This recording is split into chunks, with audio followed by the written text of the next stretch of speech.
Sí, y en eso consiste su propio, que no es un movimiento que haya buscado la edificación de una nación soberana, sino de un pueblo demagógicamente conducido. ¿Qué significó? Donde está la masa está el marxismo, es una de las consignas leninistas. Y a sabiendas de que esta consigna era trágica y veraz al mismo tiempo, el peronismo se dedicó a alimentar a las masas, y tras las masas, concienzudamente y demagógicamente alimentadas, sobrevino después el terrorismo marxista. De modo que sí, como dicen los peronistas, es un movimiento de masas, pero en eso consiste no su grandeza, sino su pecado. ¿Qué significó la revolución libertadora y todo el daño que hizo, sobre todo, al peronismo? Pasa lo mismo que con la revolución del 30. Hay legitimidad de origen, pero no legitimidad de ejercicio. En el origen, la revolución libertadora fue un lanzamiento justo y perfectamente comprensible y plausible, puesto que se trataba de derrocar a un personaje siniestro.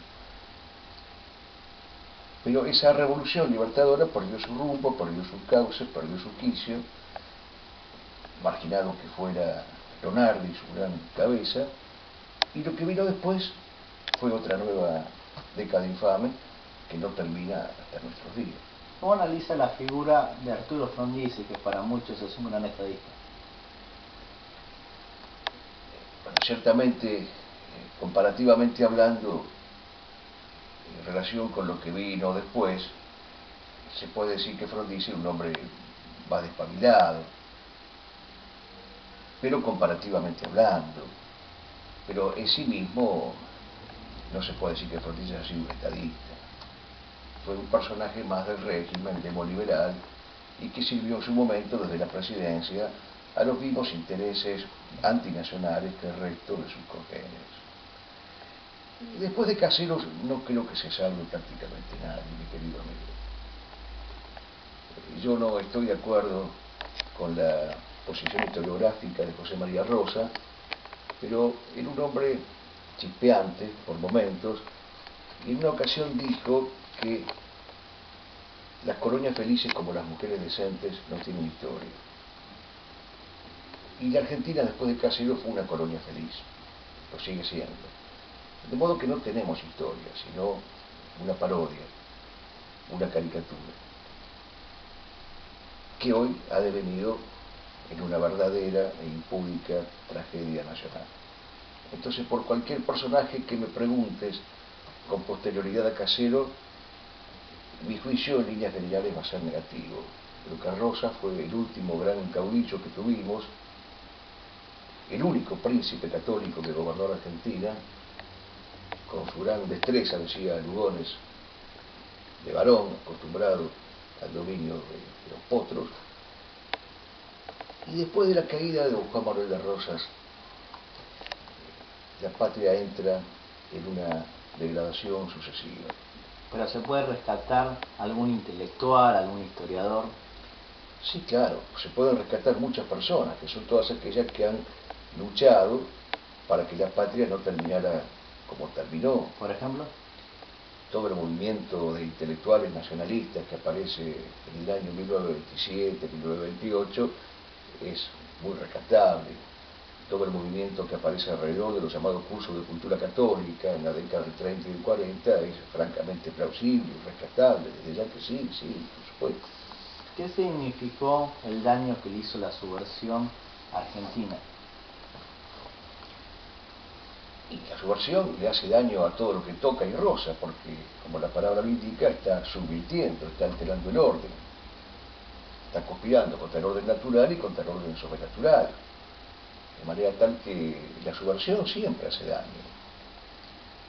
¿Qué nos puede decir de uno de los crímenes de la subversión que quedó impune, que fue precisamente en democracia, a Jordán Bruno Gento?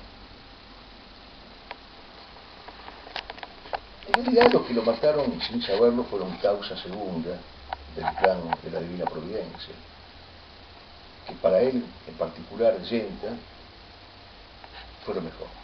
Lo convirtieron en mártir de Cristo Rey y en héroe de la patria argentina. Y para nosotros que tuvimos el orgullo de ser sus modestos discípulos, también entiendo que es lo mejor que le pudo haber pasado. Morir con prevista muerte, morir persignándose y morir por defender el bien, la verdad y la belleza. Es una muerte envidiable, una muerte admirable. Los terroristas, en su ceguera, no se dieron cuenta que estaban cumpliendo con el plan de Dios y que nos estaban regalando una causa ejemplar. El comunismo es parte de la revolución anticristiana, como dice el gran padre Julio Membiel. Claro, sí, el comunismo es una etapa del movimiento universal de la revolución mundial anticristiana, claro. ¿Qué opina del padre Julio Membiel, que lamentablemente hace años no se edita? Fue un gran sacerdote católico, un gran maestro, al que mucho quise, al que mucho admiré y al que he leído con fruición y con todo el provecho que he podido rescatar de sus encomiables y perennes páginas de verdad. Además, el padre Julio tenía una característica y era la de no ser solamente un contemplativo, sino que, por lo mismo, era un hombre de acción. Un principio en filosofía que dice la operación sigue al ser. Y en él se notaba, era un hombre capaz de un recto obrar y de un prolífico obrar y de un fecundo obrar, justamente porque era un hombre de contemplación. ¿Se puede decir que el padre Alfredo Sáenz sigue esta línea de Membiel, Castellani y Ezcurra? Pues yo creo que sí, de todas maneras habría que preguntárselo a él, pero conociéndolo y teniendo la gracia de ser su amigo, creo que sí, que efectivamente el magisterio que trazara como una huella imborrable, invalorable, el padre Julio Membiel, el padre Leonardo Castellani, ese magisterio es continuado por el padre Alfredo, claro que sí, continuado, alimentado, enriquecido. ¿Cómo analiza el proceso de reorganización nacional del año 76? El proceso, lamentablemente, podía haber tenido legitimidad de origen, y de hecho hubiera tenido legitimidad de origen, que era también la de derrocar a un gobierno ilegítimo, pero desde el origen el proceso ya estuvo mal, desde el origen. Y después, lamentablemente, perdió una gran ocasión histórica, porque la gran ocasión histórica que tenían los militares del proceso era la de regalarnos a la patria una guerra justa, la guerra contra la criminalidad marxista. Y esta guerra justa, por sus errores, la cometieron en una guerra llena de reproches y pasible de objeciones morales. De cualquier manera, a pesar de que el proceso desaprovechó esta oportunidad que tenía, que era la de alzarse en armas para sacudir de una vez por todas un flagelo, una peste, que es la peste del peronismo, desaprovechó esta oportunidad, desaprovechó, y le entregó una vez más la economía al liberalismo, y una vez más cayó en la miopía indecible de no advertir la verdadera naturaleza de la subversión que exige una guerra contrarrevolucionaria, sobre todo en lo cultural. Entonces fue un momento más del régimen, eso fue el proceso. Un momento más en la larga y triste continuidad del régimen instalado después de Caseros. Por eso usted decía, mi querido amigo, que no hay prácticamente excepciones después de Caseros. ¿Y de la guerra de Malvinas qué opina? Bueno, pero me gustaría que ¿No fue una guerra justa? Claro que fue una guerra justa. Sí, claro que fue una guerra justa. Una guerra justa que ha dado sus frutos y que sigue dando sus frutos.